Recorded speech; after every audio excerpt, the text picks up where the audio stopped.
वन्यस्रजे कमलवेत्रविशारदे लक्ष्मश्रिये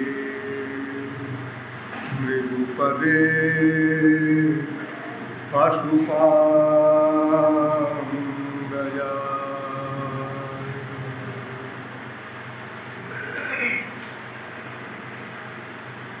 नमः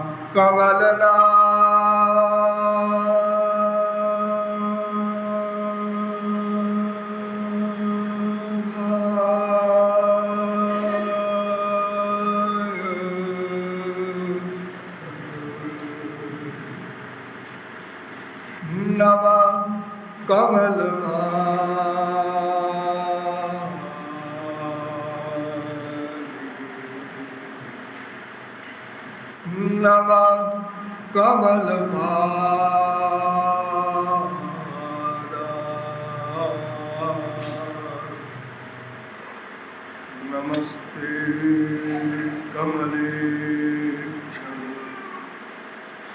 यो ब्रह्माणं विदधाति पूर्वं यो वै वेदांश्च प्रणोति तस्मै तद्ब्रह्मादेवमात्मबुद्धिप्रकाशं वै शरणं प्रपद्ये।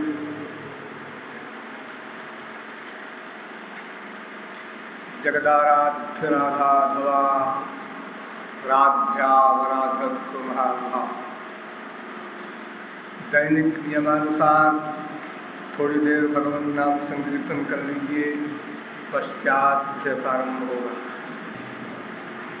भजो गिरिधर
बिहारी लाल की।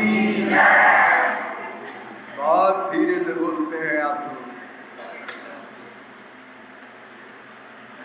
आप लोग कहाँ बैठे हैं इसका आपको विचार कीजिए। बोलिए वृंदावन बिहारी लाल की।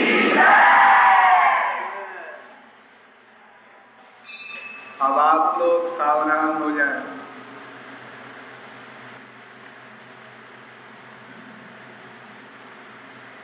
तमेव विदित्वा मृत्युमेति नान्यः पंथा विद्यते जनाय। इस वेद मंत्र की व्याख्या करते हुए अब तक मैंने आप लोगों को ये बताया विश्व का प्रत्येक जीव केवल आनंद ही चाहता है, क्योंकि प्रत्येक जीव ईश्वर का अंश है और ईश्वर एवं आनंद दोनों पर्यायवाची शब्द हैं। अतएव विश्व का प्रत्येक जीव आनंद का अंश हुआ, और क्योंकि प्रत्येक अंश अपने अंशी से ही स्वभाव का प्यार करता है, अतएव विश्व का प्रत्येक जीव बिना किसी के सिखाए पढ़ाए ही स्वभावतः एकमात्र आनंद ही चाह सकता है। कुछ लोग यह सोच सकते हैं कि जिस आनंद की मीमांसा होने जा रही है, क्या वो आनंद हम लोगों को अब तक नहीं मिला? कुछ भोले लोग ऐसा मन में सोच रहे हैं। मैंने बार बार आपको सचेत किया है कि जल्दबाजी न करें, सब विषय धीरे धीरे आगे आएगा। फिर भी संक्षेप में समझ लीजिए इसको यहीं पर। हम लोगों को अनादिकाल से अब तक जो भी सुख मिला है, जो भी आनंद मिला है, वो आनंद नहीं है। फिर भोले लोग कहेंगे कि भाई आनंद तो है, छोटा आनंद है, ऐसा कहिए। आपके भगवान वाला बड़ा आनंद होगा, हमारे संसार वाला छोटा आनंद होगा। लेकिन ऐसा नहीं। वेद कहता है यो वै भूमा तत्सुखम, जो अनंत मात्रा का होता है उसी को सुख कहते हैं। एक आदमी वहां खड़े रहो, कोई प्रबंधक लोग इधर बीच में ना आने पावे। एक प्रबंधक वहां खड़े हो जाओ लाइन के अंत में, कोई इधर ना आने पावे, पीछे बैठते जाए।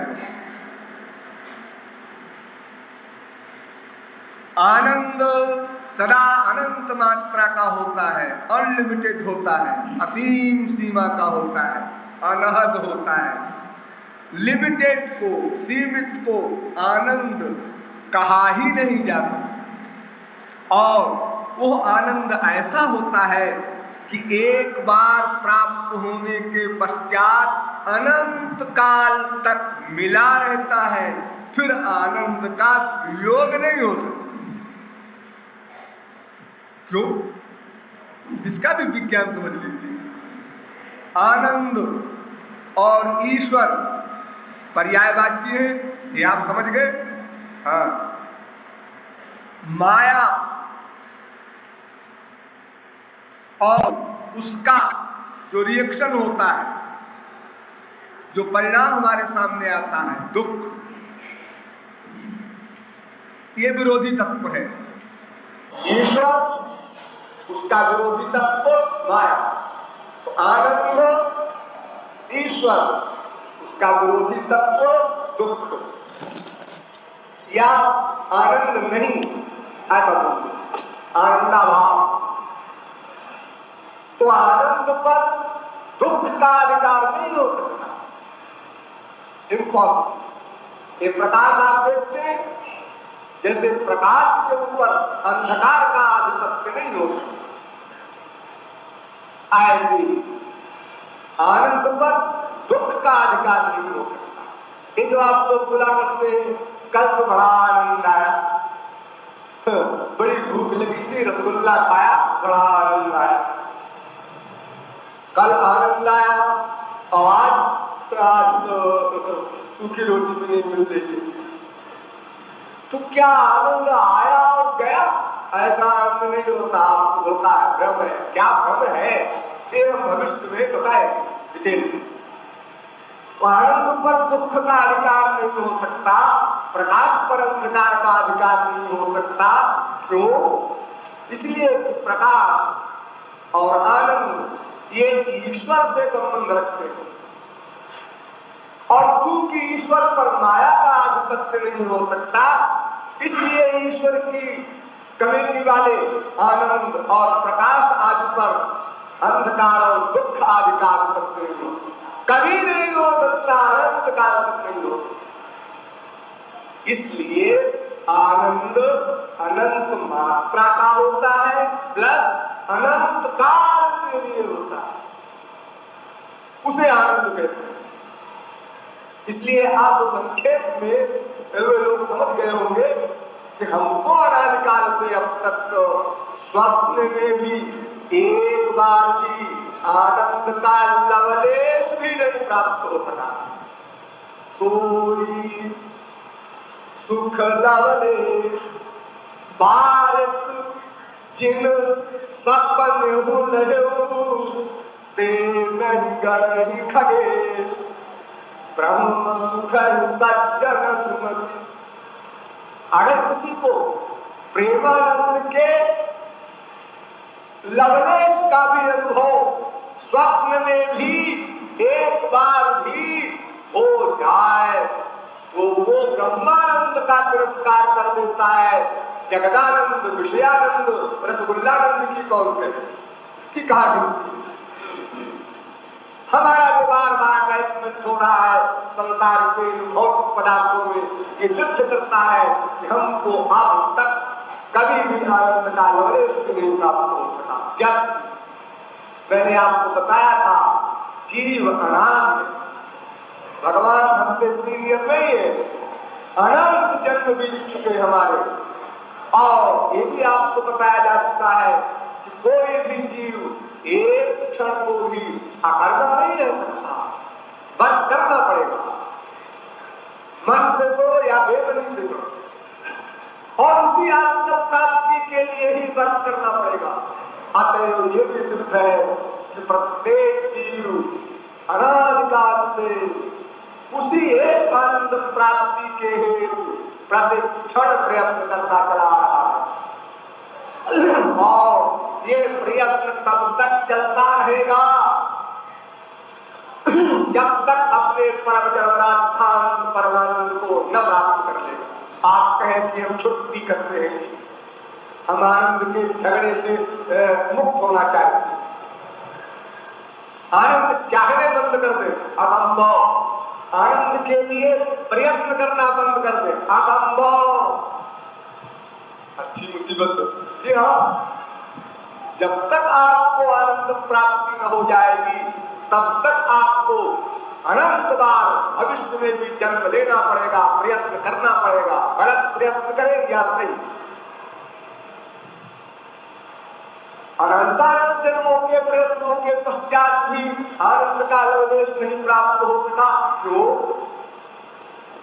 तो वेदों ने बताया कि तमेव विदित्वा मृत्यु में, उसको प्राप्त करके ही यह आनंदमय हो सकता है। रसो वैसा रथक्वं हेवायं लब्धानंदी भवति। उस आनंद स्वरूप श्री कृष्ण को प्राप्त करके ही यह जीवात्मा आनंदमय हो सकता है। अतएव ईश्वर तत्व पर विचार किया गया। वो ईश्वर को वेदों ईश्वर के बारे में जैसा कि मैंने कल बताया, एक ओर ये कहा गया ईश्वर को तुरंत जानो,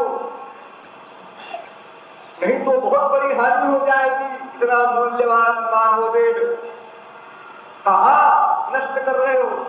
और जब हमने पूछा वेदों से बताओ ईश्वर क्या है, कैसा है, कितना है, तो उन्होंने कहा जो ये समझता है कि ईश्वर को समझा जा सकता है उसके समान कोई ना समझ नहीं होगा। तो जब ईश्वर को हम जानेंगे नहीं तो फिर मानेंगे कैसे? पहले जानना, फिर मानना, फिर प्यार, ये क्रम है। आप कहीं कोई चीज पहले जानते हैं, फिर अपने आप मानते हैं, फिर अपने आप प्यार हो जाता है। जानना एक प्रमुख रीजन, फिर मानना अपने आप, प्यार हो जाना अपने आप। अगर भगवान को आज हम जान लें तो 1 मिनट बाद मान लें, और उसके 1 मिनट बाद प्यार हो जाए, नो, ऐसा नहीं। जाना बस तुरंत, इमीडिएट, तत्काल माना और प्यार और भगवत प्राप्ति।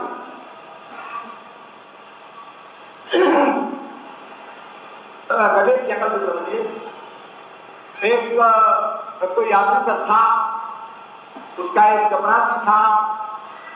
उस चपरासी के पास एक भिखारी आया, कोई बाबा अलमस बनौला, और उसने कहा, है गृहस्थी महोदय, मुझे भूख लगी है, खाना खिला दो, मैं तुमको पारस दूंगा। वो बेचारा गरीब पारस को क्या जाने, लेकिन नाम सुन रखा, कोई पारस नाम की चीज होती है, बड़ी इंपॉर्टेंट चीज होती है। उसने कहा, बाबा है, भिखारी है, खिला दो। पारस वारस क्या मतलब, खिला दो। बाबा ने उसको पारस दे दिया। उसने कहा, मैं पारस लेके क्या करूंगा, ये तो कोई बढ़िया चीज होती है, अपने साहब को दूंगा, वो ड्राइंग रूम में सजा कर रखेंगे, अच्छा रहेगा, साहब भी खुश होगा। शाम को 4 बजे साहब आया, तो जहां पर साहब बैठकर चाय पीता था, उसी बेंच पर वो पत्थर रख दिया। साहब ने कहा, तो थका मादा तो आए था बेचारा ऑफिस से जब आप लोग आते हैं तो कैसे आते हैं, जैसे कोई अश्वेत यज्ञ करके लौटे, तूफान मचाते हुए, बीवी को बरसते हैं, बच्चों को बरसते हैं, क्या कमाल करके आए, 6 घंटे काम किया है, इतना खराब हो गया। सब ठीक ठीक मिल जाए तो ठीक है, अगर कोई चीज गड़बड़ कहीं है तो फिर उठा पटक सब पूछो। तो साहब ने कहा, पत्थर तो रखा है मेरे पर। हुजूर, एक गृहस्थी, मैं और एक बाबा। क्या मतलब मेरे पास एक बाबा आया था, तो उसने कहा कि मैं खाना खिला दो, मैं पारस दूंगा, तो मैंने खिला दिया। उसने पारस दिया है, तो उसने कहा, मैं पारस क्या करूंगा लेकर गरीब आदमी। मैंने कहा, मैं साहब को दे दूं।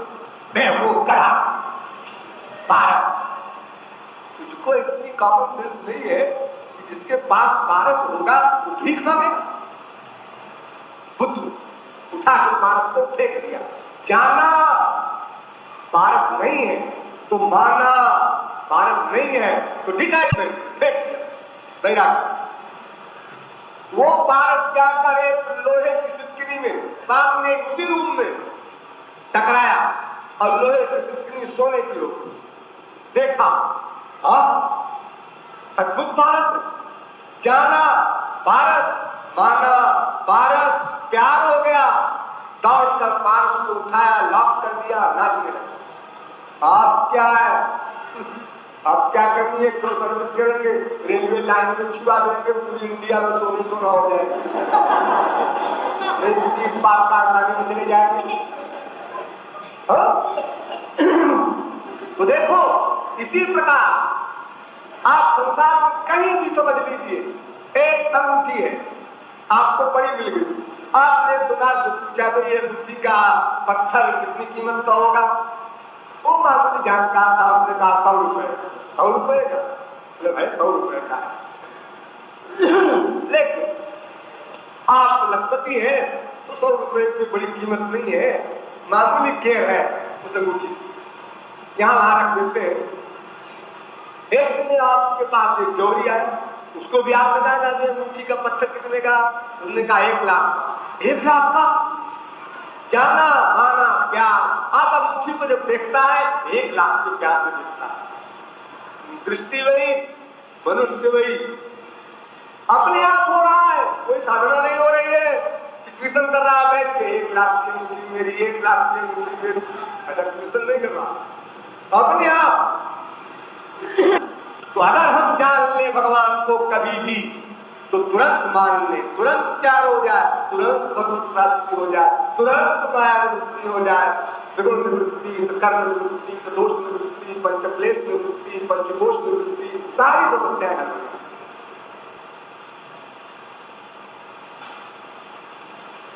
जब ये बड़े आश्चर्य की बात है, क्योंकि आप लोगों ने कभी ये सोचा नहीं, और आप लोग कभी सुनना भी न पसंद करेंगे।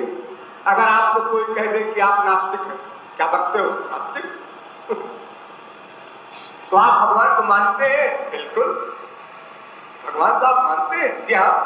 लेकिन वेद तो कहता है कि अस्ति देवोपलब्धव्य तत्वभावेन चोभयो, अस्ति देवोपलब्धस्य तत्वभाव प्रसीदति। अगर कोई भगवान को मान ले तो बस मानते ही भगवत प्राप्ति, कुछ करना होता नहीं। ऐसा बिल्कुल आप भगवान को मानते हैं। अच्छा चलिए, मैं भंडा फोड़ करता हूं, भगवान के मानने वाला, आप लोग घबराइएगा नहीं। मैं सारी बातें आपके सामने इस प्रकार से रखूंगा कि आप अकेले में कमरा बंद करके जब सोचेंगे तो ठीक उसी प्रकार पाएंगे जैसे मैं बोल रहा हूं। एक बाप का बेटा मर गया, मतलब समझिए, दृष्टांत दे रहा हूं, मरा वरा नहीं। उसकी लाश को लेकर चले मरघट श्मशान, और ये नारा लगाते हुए चले, राम नाम सत्य है, सत्य बोले सत्य है। आप सब लोग करते हो जाते। अगर एक फरलांग दो फरलांग चलने के बाद आपका लड़का उठ के बैठ जाए, मतलब ठीक से नहीं मरा, डॉक्टरों को धोखा हो गया था। अरे बहुत धोखा होता है, बहुत बार ऐसा होता है, कोई ऐसी मनगढ़ंत बात नहीं। तो फिर क्या कहेगा बाप? चुप, खबरदार कोई बोलना, राम नाम सत्य है। क्यों? क्या आप लौट के आपको घर नहीं आएंगे क्या? नहीं, तुरंत आएंगे, आपको जाएंगे श्मशान घाट, दिमाग करा दे क्या? तो लौटते समय बोलते आइए राम नाम सत्य है। हाँ, आपने बोल दो, गंदी बात, डर्टी बात, डर्टी बात, एक गंदी बात, राम नाम सत्य। हाँ, ये वो तो बेटा मर गया था, क्यों? इसलिए हम लोग बोलते थे। अब बेटा जिंदा हो गया तो अब बेटा सत्य है, अब राम नाम सत्य कहा। अगर आप लोगों की लड़की विदा हो रही हो और जगत गुरु के बाप भी वहां पहुंच जाए 10-20 शिष्यों को लेकर के, और विदाई के समय ये बोले राम नाम सत्य है, पालकी पर बैठी हुई बहू को विदा के समय, तो लोग क्या कहेंगे? अरे कहेंगे क्या, शायद पिटाई हो जाए और गुस्सा करना और गाली देना है, तो मामूली बात। ये क्या मंगल की बात बोलते हो? इतना शुभ विषय हो रहा है, लड़की बैकुंठ जा रही है और तुम गंदी बात बोलने लगे राम नाम सत्य है। यही मतलब होगा। लड़की जा रही है जेल में, नरक में, उसको तो आप बैकुंठ मानते हैं, और जो बैकुंठ जाने वाला वाक्य है राम नाम सत्य है, उसको आप गंदा मानते। कोई तैयार नहीं। अरे आपके घर में ऐसे ही अगर कोई मेहमान, कोई आपका दोस्त आ करके बोले राम नाम सत्य है, क्यों रे क्या हो गया तुमको? आज क्या हो गया है? मैं लेक्चर सुना है का, राम नाम सत्य है, संसार मिथ्या है। अरे तो ठीक है, सुना है, तो ऐसा कहीं बोला जाता है? क्यों? जो सही बात है उसको बोलने में पाप है? नहीं, राम नाम तो सत्य है, ये तुम बोल सकते हो, लेकिन ऐसे ना बोलो राम नाम सत्य है, सत्य बोले सत्य है। इन शब्दों में, इस लय में न बोलो। भाई लो, राम नाम सर्वदा सत्य होता है, ऐसे बोलो, कोई बात नहीं। क्यों भाई? अगर हम ऐसा बोले राम नाम सत्य है, तो क्या डर है आपको? डर? अरे डर कोई मर जाए तो? ये बात है। कितने बड़े आस्तिक है आप, बलिहारी है आपसे आस्तिक बनी कि अनंत गंदे नाम दिन रात लेते हो तो कोई न मरा, और राम नाम सत्य बोलोगे तो कोई मर जाएगा। इतना बड़ा बोला ये हमारा ईश्वर के मानने का सिद्धांत। सोचिएगा अकेले में कमरा बंद करके अपने छोटे से इकलौते सोते हुए बेटे को, उसकी खाक को माँ बाप उठावे दूसरी जगह रखने के लिए और राम नाम सत्य बोले, ऐसी छाती वाले कितने लोग? माँ बाप अपने बेटे को सोते हुए खटोले से उठाकर दूसरी जगह खटोला रख रहे हो, बोले राम राम सत्य है, दुख दुख हो गए, तो बस समझ लीजिए आप किस क्लास के आस्तिक हैं। बात तो आप ठीक कहते हैं, लेकिन आदमी को दुख दुख होता है। वो इसलिए होता है कि आप आस्तिक नहीं, आप धोखे में गड़बड़ है। आप लोग मंदिर में आते हैं, हाँ आते हैं। आप अपने घर में भी भगवान की मूर्ति रखते होंगे, हाँ रखते हैं। बहुत से लोग भोग लगाते होंगे भगवान, हाँ लगाते हैं। कैसे लगाते हैं? थाली सामने रख लेते हैं और फिर उसके बाद थोड़ा सा पानी लेते हैं और थाली के चारों ओर पानी का चक्कर लगाते हैं। फिर अगर कोई मंत्र याद हुआ तो मंत्र बोल देते हैं, नहीं मंत्र याद है तो फिर ऐसे ही आंख बंद करके अपने मन से ध्यान करते हैं भगवान आओ खाओ, और उसके बाद खाने लगते। यही मतलब है। अच्छा साहब बताओ, सब लोग अकेले में सोच रहा है कि क्या इन भोग लगाने वालों ने कभी आंख बंद करने के पहले यह विश्वास किया कि इस थाली में अभी भगवान आकर खाएंगे? नहीं। आंख खोलने के बाद किसी ने थाली के हर सामान को देखा, चावल खाया कि नहीं खाया भगवान ने, दाल में उंगली लगी है कि नहीं लगी है, तरकारी का कोई टुकड़ा भगवान ने खाया कि नहीं खाया? नहीं। क्यों? अरे भगवान खाते थोड़े ही है, खाते नहीं है, ये निश्चय आपका पहले ही है। बलिहारी है, कैसे आस्तिक है आप? अरे जब आपका पहले ही से निश्चय है तो नहीं खाएंगे तो एक्टिंग क्यों कर रहे हैं आप? अगर आप ये भी फील करते कि मैं कितना पापात्मा हूं, देखो आज भी भगवान ने हमारी थाली में कुछ नहीं खाया, तो भी चलो कुछ क्लास में आस्तिक मान लेते। आपका तो 100% फेथ है कि भगवान आते थोड़े ही है, खाते थोड़े ही है, तो ऐसे ही कर देते हैं। एटिकेट है, बता ये आस्तिकता।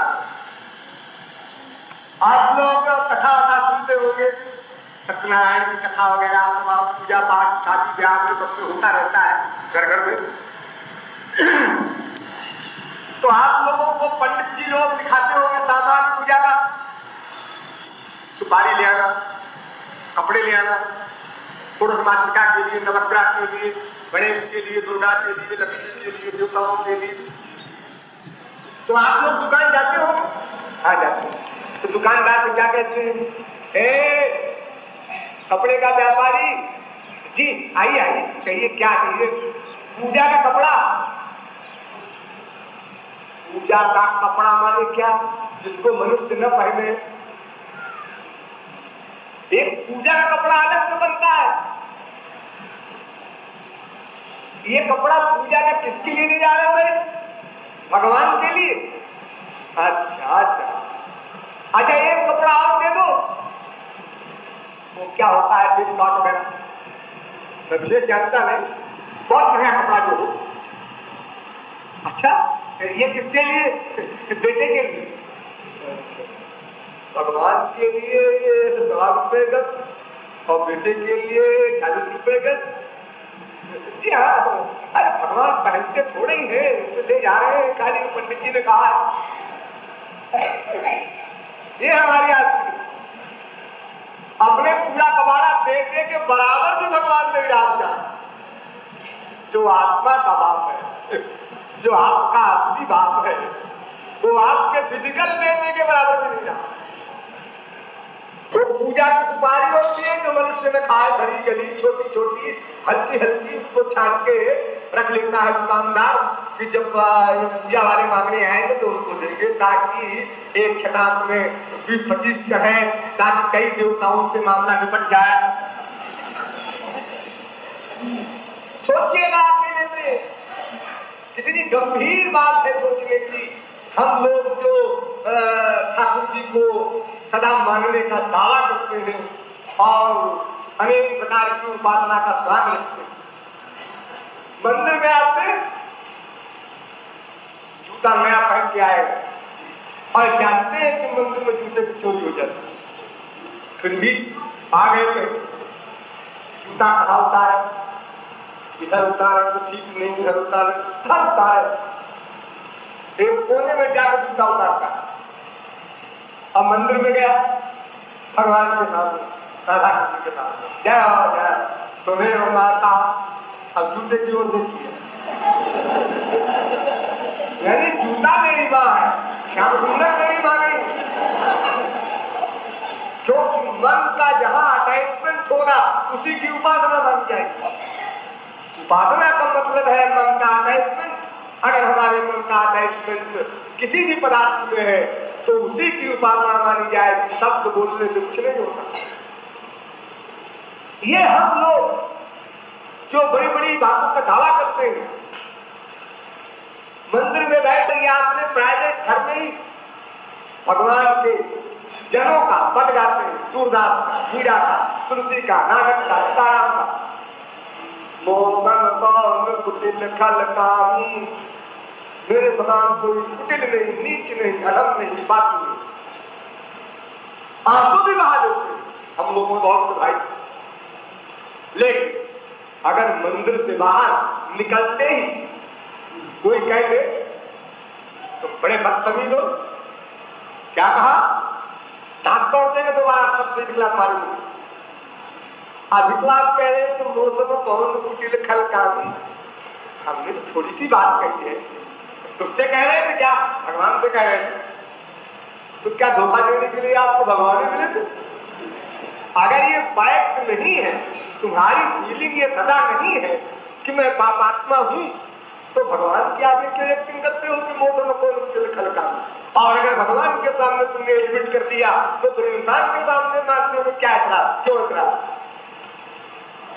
ये दो प्रकार की तुम्हारी दुधारी तलवार कैसी, हमारे हाथ पर किसी प्रकार के है, भीतर गड़बड़ बाहर ठीक, प्रणाम दंडवत, और मन का हिसाब कहीं और है। तो इस प्रकार के हम आस्तिक हैं अवश्य। और हम ये भी कह सकते हैं कि नथिंग से समथिंग अच्छा होता है, लेकिन ये आस्तिक शब्द का प्रयोग यहां नहीं हो सकता। जैसे आपको कोई कहे आपको गृहस्थी है, जी हाँ, आपके बच्चे हैं, हाँ एक करते, तो आप ब्रह्मचारी भी है, हाँ है? ब्रह्मचारी भी है, एक डजन बच्चे भी है, जी हाँ। ये कैसे? आज ही हम विषय कभी कभी होते हैं, बाकी सब टाइम ब्रह्मचारी रहते हैं। तो लोग हंसे कि ब्रह्मचर्य का मतलब जो निरंतर ब्रह्मचारी रहे, सत्यवादी का मतलब जो निरंतर सत्यवादी हो, तो उसी प्रकार आस्तिक का मतलब जो निरंतर आस्तिक हो। अगर आप 10 मिनट को आस्तिक बन भी गए तो आप आस्तिक धोखा। और यही रीजन है कि वेद के वाक्य के अनुसार हमको भगवत प्राप्ति नहीं हुई, क्योंकि हम आस्तिक ही नहीं हुए, हमने भगवान को माना ही नहीं। यहाँ 100 रुपए का नोट पड़ा हुआ बीच में, तो आप खड़े होकर अनाउंस करेंगे किसका नोट है, ताकि सब में प्रतिष्ठा हो जाए। और अगर कहीं जेब में रख लिया बगल वाले का होगा, उसने कहा है क्या करते हो, तो फिर क्या हालत होगी सबके बीच में, तो हम उसमें अनाउंस करेंगे। अगर कोई नोट मिला कहीं और जगह, देखा चारों तरफ कोई नहीं है, क्या मतलब है कि भगवान सर्वव्यापक है, ये मानते हैं आप क्या? वो अंदर भी बैठा है क्या? सब मानते हैं क्या? तो आप जगह क्या देख रहे थे? इंसान देख रहे थे, तो भगवान भी दिखाई दो आप, तो आप मानते हैं? हाँ जी मानते तो थे, लेकिन जब रुपए का मामला आया तो भूल गए। तो फिर कह दिया धोखा। इसलिए वेद कहता है कि जब तुम ईश्वर को जान ही नहीं सकते तो कैसे मानोगे, और जब मानोगे नहीं तो आस्तिक कैसे हो? एक गड़बड़ तो यहां है कि तुम ईश्वर को जान नहीं सकते, और उसका रीजन कुछ मात्रा में कल बताया गया था। इंद्रियों से परे, इंद्रियों के विषय, उससे परे मन, उससे परे बुद्धि, उससे परे जीव, उससे परे माया, उससे परे ईश्वर है, इसलिए हम ईश्वर को नहीं जान सकते। प्लस नंबर 2, ईश्वर प्रेरक है, जीव प्रेरक है, इंद्रिय मन बुद्धि प्रेरक है, इसलिए ईश्वर को नहीं जान सकते। नंबर 3, ईश्वर दिव्य है, इंद्रिय मन बुद्धि प्राकृत है, इसलिए ईश्वर को नहीं जान सकते। नंबर 4, ईश्वर प्रकाशक है, इंद्रिय मन बुद्धि प्रकाश्य है, इसलिए ईश्वर को नहीं जान सकते। अब सुनिए आगे नंबर 5, ईश्वर धारक है, इंद्रिय मन बुद्धि धार्यमान है। क्या पृथिव्यो विदितो तिष्ठतः विद्यते पादोस्य विश्वाभूतानि त्रिपादस्यामृतन्ति त्रिपादूतमुदैर्पुरुषा पादोस्येहावपुनः इत्यादि। भगवान धारक है, अथवा बहुनैतेन किंज्ञातेन तदार्जुन विष्टभ्याहमिदं विष्णुमेकांशेन स्थितो जगत्। गीता। तो धारक से धार्यमान अपने धारक को धारण कैसे कर लेंगे? असंभव। नंबर 6, भगवान ज्ञाता है, विज्ञातारं हरे केन विजानीयात् वेत्तासि वेद्यं च परं च धाम। गीता। तो जानने वाले को किससे जानोगे? बड़ा बुद्धि लगाइए। मैं थोड़ी देर सरल विषय देता हूं, थोड़ी देर कड़ा, क्योंकि ऐसे ही शिकायतें आ रही है। आज एक वृद्ध महोदय गए थे, वो कह रहे थे कि साहब, कुछ लोग हमसे कह रहे थे कि साहब वो तो बहुत बड़े विद्वान है, इसलिए हम तो नहीं जाएंगे लेक्चर सुनने। मैं तो सब प्रकार का मैटर आपके सामने रख रहा हूं, लेकिन जब कभी मैं आपको इशारा करूं तो आप भी समझ जाए, बड़ा होशियार हो। देखिए, भगवान ज्ञाता है, ज्ञाता माने जानने वाला। अगर जानने वाले को कोई जान ले, कोई माने बुद्धि, जानने वाली जो चीज है आपके पास वो बुद्धि है, वही मैटर। अगर आपकी बुद्धि ईश्वर को जान ले तो ईश्वर आपकी बुद्धि के अंदर में हो गया, उसमें समा गया। तो या तो आपकी बुद्धि दिव्य है, इसलिए उसने ईश्वर को जान लिया, और या तो फिर ईश्वर प्राकृत है, इसलिए आपकी बुद्धि ने उसको जान लिया। हाँ, आप लोग नहीं समझे, फिर से ध्यान दीजिए। बुद्धि माइक है, प्राकृत है, त्रिगुणात्मिका है, भगवान दिव्य है। तो अगर आपकी बुद्धि ने भगवान को जान लिया तो इसका दो मतलब हो सकता है, या तो आपकी बुद्धि दिव्य है इसलिए दिव्य भगवान को जान लिया उसने, और अगर ऐसा नहीं है, आपकी बुद्धि माइक है, तो फिर भगवान माइक होगा, इसलिए जान लिया भगवान को। लेकिन अगर आपकी बुद्धि माइक है और भगवान दिव्य है तो आपकी बुद्धि भगवान को जान ही नहीं सकती, कथमपि कदापि, कभी भी।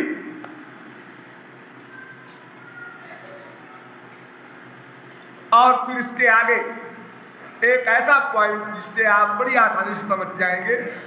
वेद कहता है, ज्ञाज्ञौ द्वावजा वीशनीशा वजा हेका भोक्तृभोग्यात् युक्ता अनंतश्चात्मा विश्वरूपो यकर्ता तयं यदा विन्दते ब्रह्म में तत्।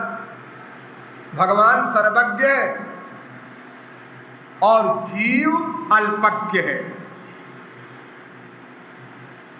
दोनों शब्दों पर ध्यान दीजिए। 3 शब्द समझ लीजिए। चलिए 3 शब्द, एक अल्पज्ञ, एक ज्ञ, एक सर्वज्ञ। 3 क्लास होता है। अल्पज्ञ कौन? जो भगवान को नहीं जानता, जो माया के अंदर में है, हम लोग। और एक होता है ज्ञ, वो कौन?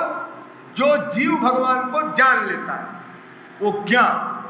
और एक भगवान स्वयं, वो है सर्वज्ञ।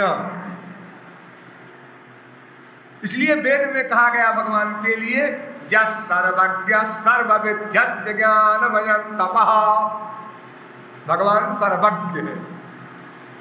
ये सर्वज्ञ और ज्ञान में क्या अंतर होता है? ज्ञान माने हम जब जो चीज जानना चाहे जान सकते हैं, ये महात्मा लोगों का काम है ज्ञान। और सर्वज्ञ किसे कहते हैं? एक भगवान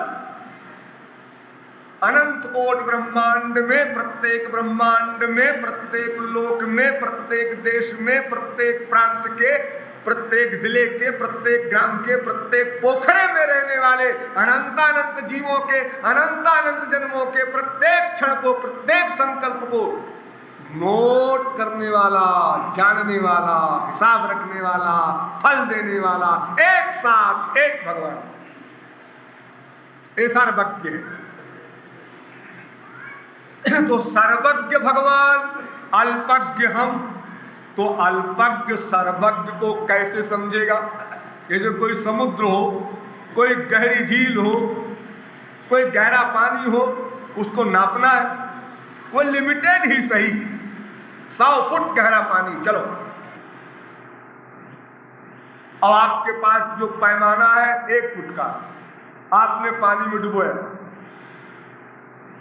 बाहर आए, भाइयों बहनों पानी की गहराई में ना पाया, सब इकट्ठे हो गए, कितना है कितना है, देख लो 1 फुट, प्रमाण है सबके सामने, सबने याद कर पानी की 1 फुट।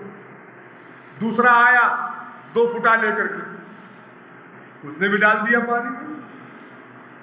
उन्होंने कहा भाइयों वो गधा है जिसने कहा 1 फुट गहरा पानी, 2 फुट गहरा पानी, देख लो ये 2 फुटा हमारे पास। इस प्रकार सब आ रहे हैं, एक से एक अधिक बुद्धि वाले, और नापते जा रहे हैं। लेकिन पानी की गहराई तो वो पैमाना नाप सकता है जो गहराई के बराबर की लिमिट का हो। तो अनलिमिटेड लिमिट के भगवान को नापने का पैमाना भी अनलिमिटेड होना चाहिए, और हमारे पास हर पैमाना लिमिटेड है, माइक है, इसलिए हम भगवान को नहीं जानते। तो जब भगवान को जान नहीं सकते तो फिर मानने का सवाल ही नहीं पैदा हो। इतनी बात जो मैंने बताई, केवल एक पॉइंट को अब तक मैंने बताया। अब दूसरा पॉइंट सुनिए, भगवान को हम क्यों नहीं जान सकते? भगवान 2 विरोधी धर्मों का अधिष्ठान भी है। खूब बुद्धि को संभालिएगा, भगवान 2 विरोधी धर्मों का अधिष्ठान है। क्या मतलब? 2 विरोधी बात है,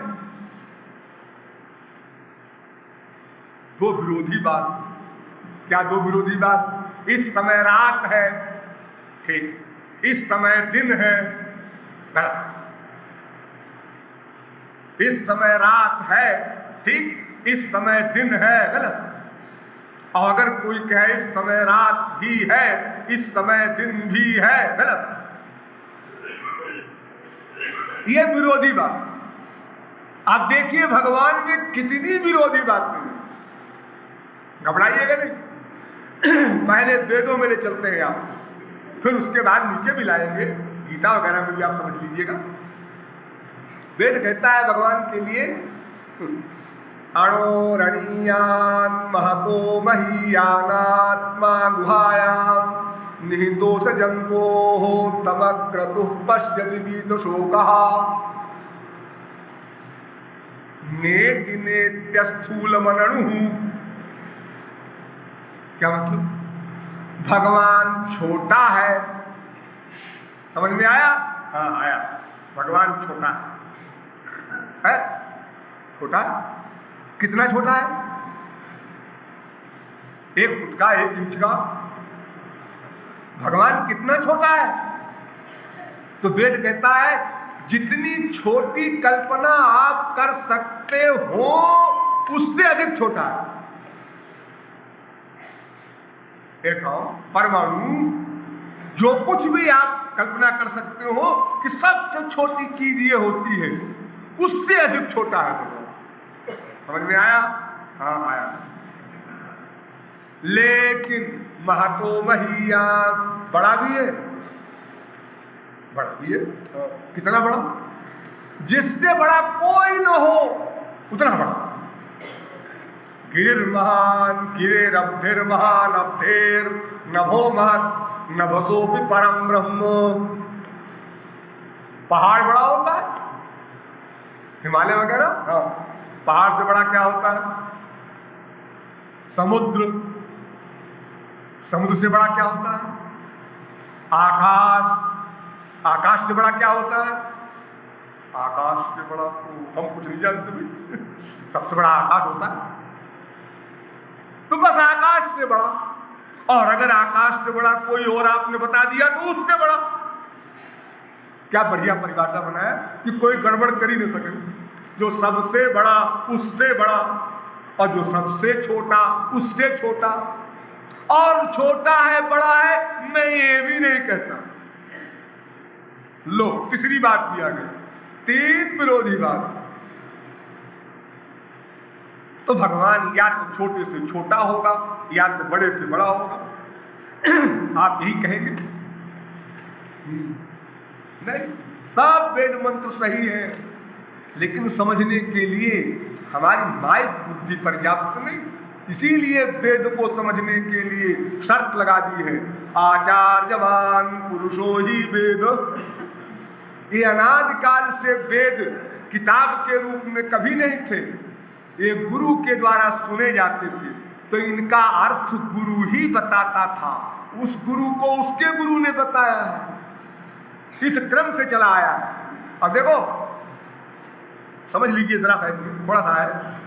भगवान अगर सबसे छोटे से छोटा न होगा तो सबसे छोटे तत्व में व्याप्त कैसे होगा?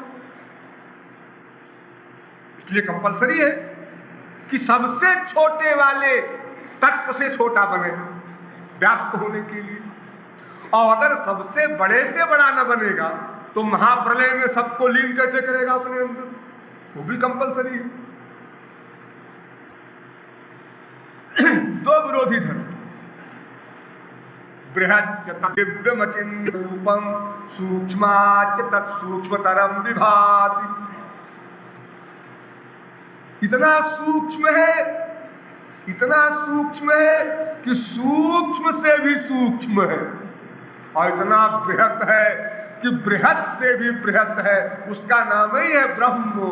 ब्रह्म माने, ब्रह्म शब्द का अर्थ संस्कृत में बड़ा। ब्रह्मणत्वात् ब्रह्म, ब्रह्म माने सबसे बड़ा। और आगे चलिए, फिर वेद कहता है तादे जाति तन्नई जाति तद्दूरे तद्भंतिके तदंतरस्य सर्वस्य तदु सर्वस्यास्य बाह्यतः। भगवान चलता है, चलता है, हम भी चलते हैं, ठीक है, लेकिन भगवान कभी नहीं चलता, कभी नहीं चलता। तो फिर कभी नहीं चलता ही ठीक होगा? नहीं, दोनों ठीक है।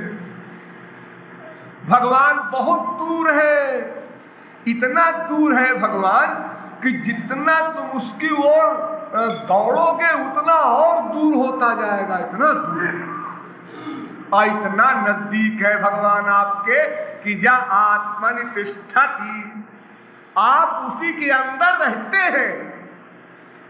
बाल भर का फर्क नहीं। आनंद सिंधु मध्य तव वासा, तुम्हारा उसी में निवास है, उसी में रहता है। जीवात्मा परमात्मा के अंदर रहता है, अंदर, उसी के भीतर। इतना और इतना दूर भी है कि बड़े बड़े योगी इंद्र मुनीन्द्र भागे जा रहे हैं और कहीं न सर दिखाई पड़ता है न पैर भगवान का। सबके अंदर भी है, भीतर बैठकर नोट करता है हमारे आइडियाज, और सबसे बाहर भी। कितना विरोध। और आगे चलिए, अन्यत्र धर्मादन्यत्राधर्मादन्यत्रास्मात् कृताकृतात् अन्यत्र भूताच्च भव्याच्च। वो धर्म से भी परे है, अधर्म से भी परे है। उसको धर्म की परवाह नहीं, अधर्म की परवाह नहीं, दोनों से परे।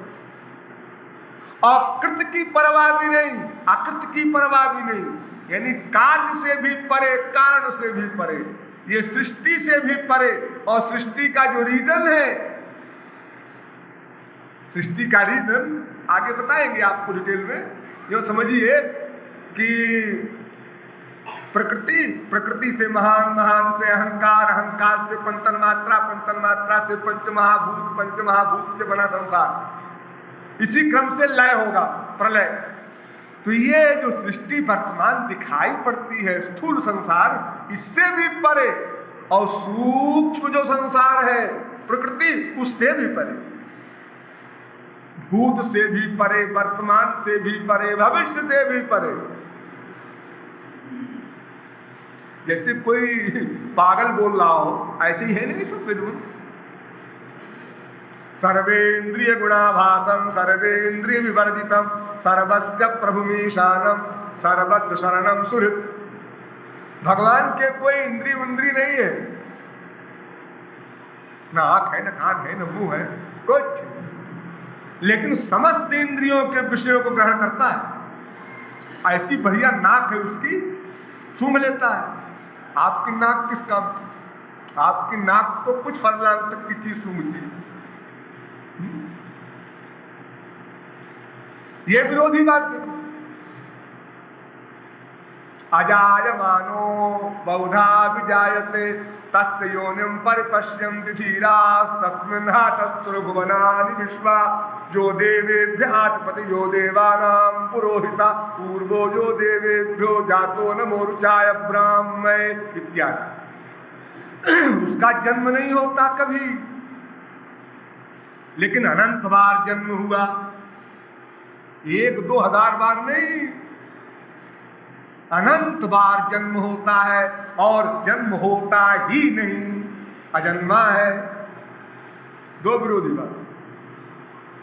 अपाणिपादो चवनो गृहीता पश्यत्य चक्षुषा शृणोत्य कर्णः सवेत्ति वेद्यं न च तस्यास्ति वेत्ता तमाहुरग्र्यं पुरुषं महान्तम्। क्या मतलब? हाँ, थोड़ा रामायण सुन समझ लीजिए। रामायण सुनने के शौकीन कुछ लोग बैठे हो। इस वेद मंत्र का बिल्कुल अनुवाद रामायण में।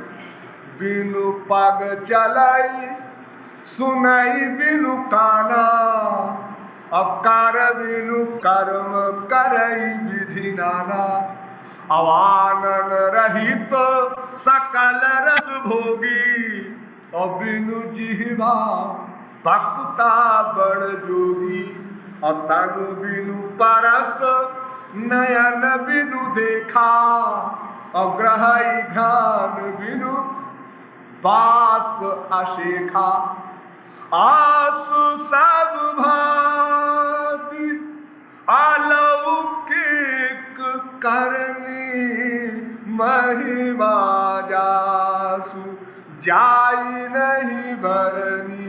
अलौकिक करनी, और हमारी अकल लौकिक, उसकी करनी अलौकिक।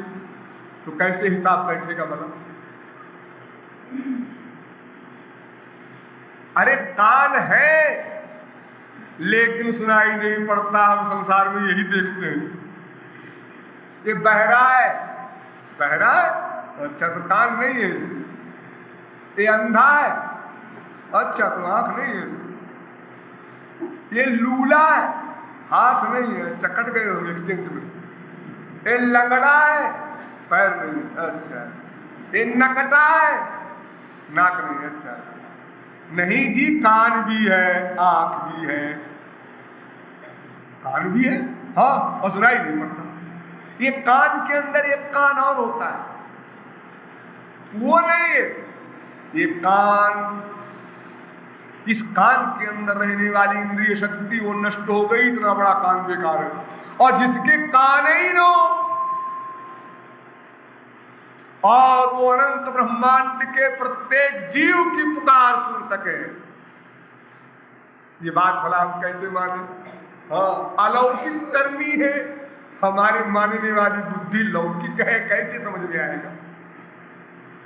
और आगे चलिए, अभी वेदों में चक्कर लगा लेंगे थोड़ा। एको देवः सर्वभूतेषु गूढ़ः सर्वव्यापी सर्वभूतांतरात्मा कर्माध्यक्षः सर्वलोकाधिवासः साक्षी चेता केवलो निर्गुणश्च। देखिए विरोधाभास, एक भगवान है, हाँ एक वही हम लोग भी जानते हैं, वो सब में रहता है, सब में, अच्छा सब में रहता है, तो हमारे अंदर भी होगा। जी हाँ सब, गधे में भी रहता है।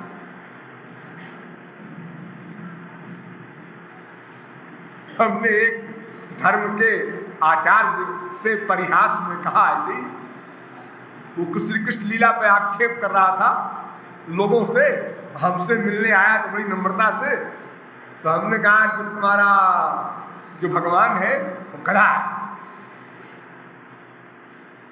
अगर आपके श्री कृष्ण कथा कोई कहे तो कैसा लगे आपको? उस धर्माचार्य ने हमसे कहा, अगर आपके श्री कृष्ण कथा कोई कहे तो कैसा लगे? हमने कहा हमको तो खराब नहीं लगेगा, क्योंकि हमारे श्री कृष्ण तो गधा कौन कहे, सुअर बन चुके हैं। हमारे भगवान को गधा और सुअर बनने में कोई एतराज नहीं है, आपके भगवान को शायद एतराज होगा, या ऐसा होगा कि आपके भगवान गधा बनने से इनकार करते होंगे, भाई हम गधा नहीं बन सकते। लेकिन एक बात बताओ धर्माचार्य जी, कि गधे के अंदर अगर आपका गॉड नहीं रहता होगा तो गधे के आइडियाज कौन नोट करता होगा, गधे के कर्मों का हिसाब कौन देता होगा?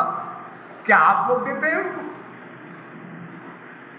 हाँ, भगवान तो सबके अंदर रहता है, तो जब गधे के अंदर रहता है तो शरीर तो गधा का है, उसके अंदर वो रह रहा है, तो गधा हो ही नहीं। घबराते क्यों है आप? हमने कहा हमारे यहाँ तो भगवान ने हर शरीर में अवतार लिया ताकि किसी को बोलने का चांस न हो। सुअर बन करके पाखाने को सूंघते हुए गए, बाकायदा हिरण्याक्ष को मारना है, मारना है, क्या करेगा हमको कोई गंदा सामान, और सर्वव्यापक है वो, पाखाने के परमाणु परमाणु में व्याप्त है। ये तो हम लोगों का भोलापन है जो हम लोग कहते हैं कि मंदिर में भगवान रहते हैं। ये सबसे बड़ी हमारी भूल है, नास्तिकता की जो अंतिम सीमा समझो। हम लोग जो बोला करते हैं, हे बदमाशी न करो मंदिर है, लड़के से कहते हैं, हे बच्चे बदमाशी न करो मंदिर है, तो बच्चा कहता है मंदिर है इसमें बदमाशी न करो, यानी मंदिर के बाहर बदमाशी करो। उसने ये भी याद कर लिया कि मंदिर के बाहर बदमाशी हो सकती है। ये मंदिर में भगवान है, किसने आपसे कहा जी? किसने कहा? सब कहते हैं जी। अरे आखिर बताओ, कोई वेद कहता हो, पुराण कहता हो, धर्मशास्त्र कहता हो, कौन कहता है कि मंदिर में भगवान रहता है? तो फिर कौन रहता है मंदिर? अरे भगवान भी रहता है, ठीक है, लेकिन मंदिर के भगवान नहीं रहता क्या? रहता है। तो ऐसा होगा कि मंदिर वाला भगवान जरा बड़ा होगा, बाहर वाला भगवान छोटा होगा। ऐसा होता है क्या? क्या भगवान सही बटा होता है? 1/4 भगवान, 1/8 भगवान, ऐसा नहीं होता। प्रभु व्यापक सर्वत्र समाना। अरे हमारे भगवान ने तो राक्षस के खंभे से प्रकट होकर के सिद्ध कर दिया कि संपूर्ण विश्व मंदिर है, देख मैं प्रकट हो रहा हूं राक्षस के घर से नृसिंह अवतार लेकर। फिर भी अभी दुख दुख है तुम्हारे कि मंदिर के बाहर भगवान नहीं। समाना, समान रूप से सर्वत्र भगवान है, वरना तो लंगड़े लूले हड़ताल कर देंगे भगवान के आगे कि हम तो साफ लंगड़े लूले हैं, मंदिर जा नहीं सकते, हमको फ्री भगवत प्राप्ति कराई जाए। आप तो मंदिर बना के बैठे हैं। भगवान कहते हैं मैंने कब कहा, एको देवा सर्वभूतेषु गूढ़ः, तो सबके अंदर रहता, सर्वव्यापी सर्वभूतांतरात्मा कर्मा सर्वलोकाध्यक्षः सर्वलोकाधिवासः साक्षी चेता केवलो निर्गुणश्च। क्यों जी, अगर आप मेरे अंदर रहते हैं तो फिर ये सर्वव्यापक कैसे है? हमारे अंतःकरण में अगर आप रहते हैं तो वो सर्वव्यापक कैसे होंगे? अगर सर्वव्यापक है तो फिर बाहर भी है भीतर भी है, ऐसा बोलिए। आप तो कहते हैं हम तुम्हारे अंतःकरण में रहते हैं, तुम्हारे आइडियाज नोट करते हैं। हाँ, वो भी ठीक, ये भी ठीक। और एक बात और थी, वो क्या? मैं एक जगह और रहता हूं। रक्त सूर्यो भाद्र चंद्र तारकम नेमा विद्युतो भान्ति कुतोयम अग्निः तमेव भान्तमनुभाति सर्वं तस्य भाषा सर्वमिदं विभाति। जहां सूर्य चंद्र माया काल कर्म स्वभाव गुण कोई नहीं जा सकता, वो मेरी जगह, वहां मैं रहता हूं। वैकुंठ कहो, गोलोक कहो, साकेत लोक कहो। अच्छा, आप वहां रहते हैं? हाँ। अब कुछ लोग तो कह रहे थे कि आप सर्वव्यापक हैं, ये भी ठीक। लेकिन कुछ लोग कह रहे थे आप हमारे हृदय के अंदर रहते हैं, ये भी ठीक। सब ठीक, सब ठीक। हाँ? और आगे चलिए, एक बात तो तय हो गई, क्या कि भगवान एक है? हाँ जी, वेद कहता है पुरुषैवेदत्वं सर्वं यद्भूतं यच्च भाव्यम् तावृतत्वस्येषानो यदन्येनातिरोहति एतावानस्य महिमा। सब भगवान ही भगवान है और कुछ है नहीं। वेद कहता है ईशावास्यमिदत्वं सर्वं यत्किंच जगत्यां जगत्। सब ईश्वर ही ईश्वर है, ब्रह्म ही ब्रह्म है और कुछ नहीं है। ये सब लोग जो बैठे हैं, ये जो बिल्डिंग है, कुछ नहीं धोखा, सब ब्रह्म है, सब भगवान। एकमेवाद्वितीयं ब्रह्म नेह नानास्ति किंचन, और कुछ है नहीं। ठीक, चलो मान लिया। लेकिन फिर कहता है फिर दो है भाई, दो। द्वा सुपर्णा सयुजा सखाया समानं वृक्षं परिखस्व जाते तयोरन्यः पिप्पलं स्वात्मत्यनश्नन्यो अभिजाकशीति समाने वृक्षे पुरुषो निमग्नो निशया शोचति मुह्यमानः दुष्टं यदा पश्यत्यन्यमीशमस्य महिमानमिति वीतशोकः।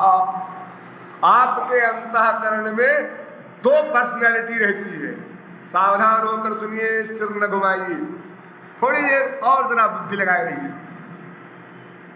आपके अंतःकरण में दो पक्षी रहता है, एक आप और एक आपका बाप, माने एक जीवात्मा एक परमात्मा।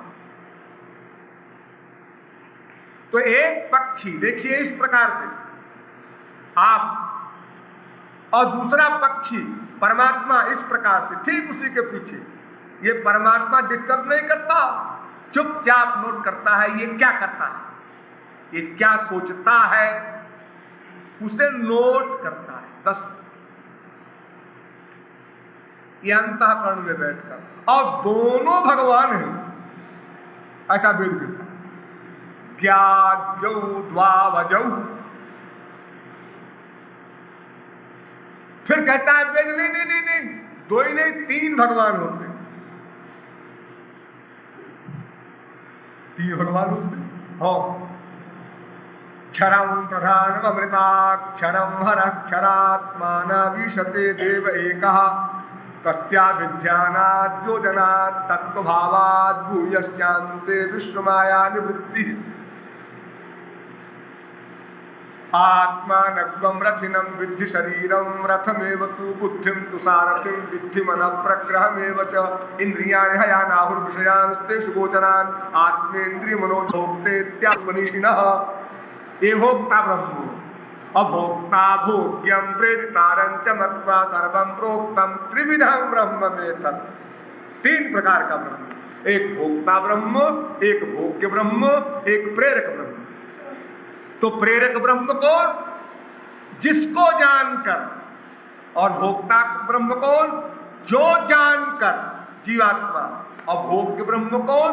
जिससे परे होना है, माया। ये तीनों ही ब्रह्म हैं, तीन भगवान हैं। ध्यान दीजिए, ये तीन तत्व सनातन है। परमात्मा, जीवात्मा, माया। ध्यान दीजिए मेरी उंगलियों पर। परमात्मा, जीवात्मा, माया। परमात्मा भी सदा से, जीवात्मा भी सदा से, माया भी सदा से। इन तीनों में किसी ने किसी को नहीं बनाया। माया ने जीव को नहीं बनाया, माया ने ईश्वर को नहीं बनाया। नंबर 2, जीव ने माया को नहीं बनाया, जीव ने ईश्वर को नहीं बनाया। नंबर 3, ईश्वर ने जीव को नहीं बनाया, ईश्वर ने माया को नहीं बनाया। ये सब बने बनाए हैं। और इन तीनों में कोई किसी का अत्यंता भाव भी नहीं कर सकता। इम्पॉसिबल, किसी की हिम्मत नहीं। अगर अत्यंता भाव हो जाएगा तो वो फिलॉसफी गड़बड़ हो जाएगी, गीता वाली। ना सतो विद्यते भावो, ना भावो विद्यते सता। जो पर्सनैलिटी है वो थी और रहेगी, किसी सत्ता का अभाव नहीं हो सकता। तो तीन सत्ता अनाद्यनंत शाश्वत है। संयुक्त में तत्क्षरमक्षरंच, क्षर ब्रह्म अक्षर ब्रह्म, क्षरम प्रधानम अमृताक्षरम हर, अक्षरात्माना विशते देव एकः। और एक प्रेरक। देखिए विरोध वेद में। और चलिए आगे एक बढ़िया बात आपको बताएं। भगवान ने स्वयं कहा वेद में अपने लिए, क्या? अप्राणो ह्यमना शुभ्रो ह्यक्षरात् परतः परः। भगवान के मन नहीं होता। मन जिससे आप लोग सोचते हैं, इच्छाएं बनाते हैं, ख्वाहिशें बनाते हैं, वो मन नाम की चीज भगवान के पास है ही नहीं। बड़ा आराम है भगवान को, फिर तो भाई छुट्टी मिली, झगड़ा खत्म हो गया। सारी गड़बड़ मन से ही तो है। मन नहीं है, नहीं। लेकिन सो कामयत, भगवान ने इच्छा किया, कामना की, भगवान को इच्छा बनी। भगवान के हाँ, क्या इच्छा बनी? अरे मन नहीं तो इच्छा कैसे बनेगी? इम्पॉसिबल। आप भी क्या बात करते हैं, ऐसी गप झोंकते। अच्छा चलो, इच्छा बनी तो क्या बनी? सो कामयत बहुश्याम प्रजायेय। भगवान का अकेले मन नहीं लगा। जब संसार नहीं था, महाप्रलय काल में अकेले भगवान थे, तो उनका मन नहीं लगा। तो भगवान ने कहा अब संसार बनावे, थोड़ा चहल पहल कुछ हो तो अच्छा लगे। तो भगवान ने संसार बना दिया। क्यों जी? ऐसा तो हम लोगों को होता है। अगर घर से सब चले जाए, हमारे बीबी चली जाए मायके, बच्चे चले जाए काका मामा ताऊ के यहाँ गर्मी की छुट्टियों में, और अकेले हम रह जाए घर में, तो कितने बोर होते हैं हम लोग। क्या ऐसे ही भगवान है? भगवान के मन ही नहीं है, फिर आप कहते हैं अकेले उसका मन नहीं लगा, बोर हो रहा था, संसार को बना दिया। बात बैठती नहीं। अच्छा चलो हटाओ, तो भगवान ने संसार बनाया? हाँ बनाया। कैसे बनाया? सात अभो तप्यथो। भगवान ने तपश्चर्या की संसार बनाने के लिए। हाँ वाह, इसका मतलब भगवान में कुछ कमी है। तपस्या करने गए होंगे भगवान एक पैर से खड़े होकर के, तो उसके बाद संसार बनाया होगा। वो तो सर्वद्रष्टा, सर्वनियंता, सर्वसाक्षी, सर्वसुहृद, सर्वेश्वर, सर्वशक्तिमान भगवान है। वेद तो कहता है उन्हें क्या पाना शेष है कि तपस्या करने जाएंगे। भगवान ने क्या तपस्या किया? भगवान ने तपस्या किया कि वीक्षितमस्य पंचभूतानि स्मृति में चराचरम। वेद कहता है भगवान ने आंख खोला, आंख बंद थी, खोला तो क्या हुआ? पंच महाभूत बन गए। खोला पंच महाभूत बन गए, मुस्कुराए संसार बन गए। तपस्या क्या हुई इसमें? क्यों? आंख खोलना पड़ा, मुस्कुराना पड़ा, ये तपस्या है। वाह जी वाह, ये भी कोई तपस्या है? अरे परिश्रम पड़ा नहीं? आपकी आंख बंद हो और आप कोई कहे खोलो, अच्छा लो भाई डर के मारे खोलते, मुस्कुराओ, लो भाई मुस्कुराते जबरदस्ती। अपना तो कोई काम भगवान का है नहीं, ये दूसरे के काम के लिए उनको आंख खोलना पड़ा, मुस्कुराना पड़ा, ये तपस्या हुई। अरे देखो हमारे देश में अगर कलेक्टर, कमिश्नर, गवर्नर कोई भी कहीं श्रमदान में कोई झाड़ू ले खड़ा हो जाए सड़क के ऊपर, या कहीं कोई फावड़े के लकड़ी की बेट पकड़ ले, कर रहे उद्घाटन, तो देखो लोग कहते हैं ना कि श्रमदान में देखो अमुक ऑफिसर, अमुक इतना बड़ा आदमी लगा हुआ है, लोग देखने जाते हैं। तो फिर भला बताओ, सर्वशक्तिमान भगवान हम लोगों के लिए उसने देखा, मुस्कुराया, यही तप है उसके लिए। चलो कोई बात नहीं। सा तपो तप्यत सा तपस्तप्त्वा इदग्वं सर्वमसजत यदिदं किंच तत्सृष्ट्वा तदेवानुप्राविशत तदनुप्रविश्य सज्जत्याभवन् निरुक्तं च निलयनं च विज्ञानं च सत्यं च अनृतं च सत्यमभवत् यदिदं किंच इत्यादि। अर्थात भगवान ने संसार बनाया और बनाकर उसमें व्याप्त हो गया, घुस गया। वही परमाणु परमाणु में, सबसे छोटे वाले मैटर में भी व्याप्त हो गया।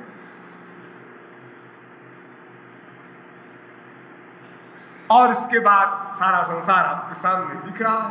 तो क्यों जी भगवान के तो मन ही नहीं है, फिर इच्छा कैसे हुई? इच्छा हुई भी तो डार्विन कहता है क्यों जी तुम्हारा भगवान कैसा है? कहता है हमारा भगवान सत्यम विज्ञानम आनंदम ब्रह्म, हमारा भगवान सत्य है, ज्ञान स्वरूप है, आनंद स्वरूप है। ठहरो, तुम्हारा भगवान सत्य है, हाँ, संसार क्या है? लोग तो कहते हैं संसार असत्य है, हाँ। तुम्हारा भगवान ज्ञान स्वरूप है, हाँ, और संसार में तो अज्ञान अज्ञान भरा है, हाँ। तुम्हारा भगवान आनंद स्वरूप है, हाँ, संसार में तो कहीं आनंद का लोले भी दिखाई नहीं पड़ता है।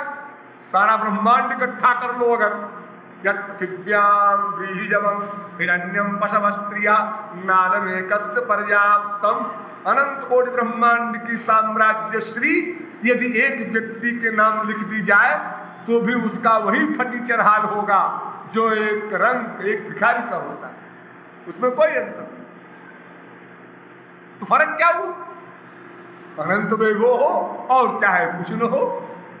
तो भगवान का बनाया हुआ अगर संसार ये है तो फिर ये संसार ज्ञान रहित क्यों, आनंद रहित क्यों, और सर्वव्यापक भगवान साथ में।